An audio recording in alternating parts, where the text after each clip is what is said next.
చూడలేదు. మహాతండ్రి ఈరోజు నాకు దర్శనం ఇచ్చాడు. వేరే వాళ్ళని అడిగితే ఆ చరిత్ర నాకు చెప్పారు. ఆ చరిత్ర ఏమంటే, ఇక్కడ రాజులు ఒకప్పుడు పరిపాలించేవాళ్ళు. రాజరికంలోనే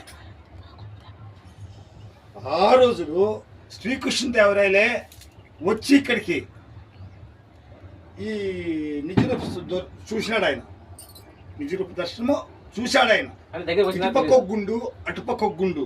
కానీ మహానుభావుడు వీడు వెలిసిండేది నాకు తెలదు. ఆ రోజు ఆ శ్రీకృష్ణదేవరాయలే గుర్రాల మీద వచ్చి ఇక్కడికి వచ్చి ఆయనకు అభిషేకం చేసి ఆయన్ని పూజించి ఇంత చేశాడు. ఇంత ప్రాణికమైన ప్లేసు ఎక్కడా లేదు. కానీ ఇది మారుమూల ప్రాంతం. అందరూ అనుకునేది ఇది మారుమూల ప్రాంతం అనుకుంటున్నారు. కానీ